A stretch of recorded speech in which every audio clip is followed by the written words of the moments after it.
Good afternoon, ladies and gentlemen. We are on the Jan Ki Baat special series where we are tracking Dalit entrepreneurship, and we're doing the series with Dicky, and we are at Vigyan Bhavan, and we're fortunate to have with us Ira, who's handling the SME portal of Dicky. Thank you so much, Ira, for joining us.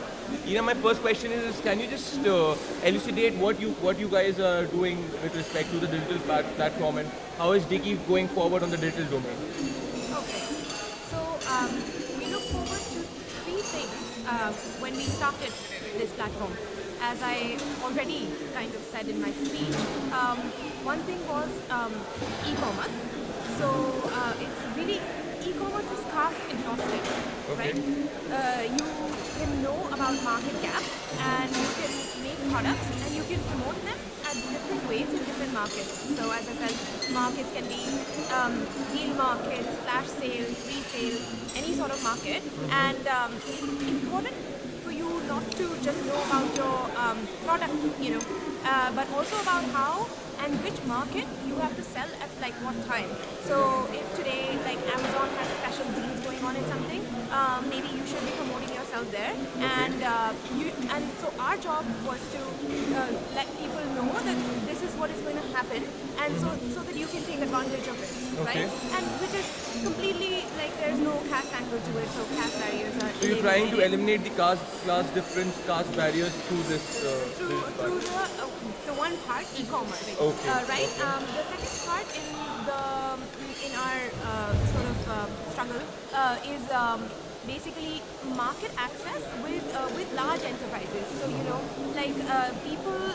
So a lot of people are trying to make products and join in the supply chains of large enterprises like Tata. This guy from Tata was here today, and like so Birla, Godrej. But a lot of large enterprises are obviously well developed. They have entrenched people, so they're not very initially very open to straight away giving people opportunities. So we are like going and talking to them about. Are you creating something on the part of small enterprises there? Yeah. Okay. So basically to include small and medium entrepreneurs in their supply chain. So supply chain diversity, and thereby like actually strengthening. So for Tata, it's like strengthening your brand presence. So like if you have more people who are your suppliers tier 1, tier 2, tier 3 all over India, you're obviously not going to go out of business for a very long time. And for small and medium entrepreneurs, obviously it's an opportunity for growth. And if they can get like get this opportunity through affirmative action, no concessions, but just like get it on the basis of merit, maybe through an alternate path, then we can enable it. So are you linking the whole value chain there, where the small guy is getting linked to the big guy? Yeah. So supply chain integration, we try to give them like opportunities where like big firms, if they do procurement or they buy some services, we tell these guys about it. My That's the second part. is actually in terms of the digital divide. So what do you think in terms of say gender that plays out, and in terms of caste, as you're saying it's caste agnostic the space, what vision do you have in terms of how there'll be inclusion in terms of the digital space where it all can come together? And of course the question about how do you think that in like in the longer run, what kind of an envisioning that you do in terms of gender, and since you're a woman and you've actually set an example, so what message you want to give in that sense? Okay, so I think there in terms of gender in Dicky, we have established a woman wing, but what happens is that a lot of small and medium enterprises, because they start from home and they have a very less capital. So like obviously if you haven't got a great job and you're sort of like starting out from a middle class family, this hits all of us, not just like Dalit people, but you don't have that much backup, right?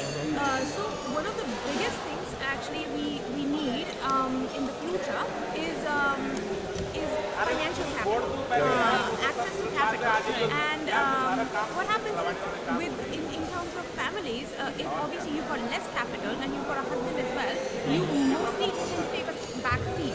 But obviously you say, okay, house, we have less money, so I gotta do this, and you sit down. But really, you should. What I say is like we see a lot of examples here where people try to make their partner a real partner. So like share in-house responsibility equally and out-of-house responsibility equally. equally. Financially. And financially as As well. well. So that we see a lot of these people, but I don't see them standing out individually unless in certain cases, like they don't leave their family behind. Like, so I want to see this happen more in the future, which I guess it will start to happen, and this is our. Correct. And I hope it happens, and with that, we would end the interview there. Ladies and gentlemen, that was Ira. Thank you so much, Ira, for joining us. Ladies and gentlemen, follow Jan Ki Baat. That was special on Dalit entrepreneurship. Jan Space Kiya Space Baat. Thank you so much for joining us.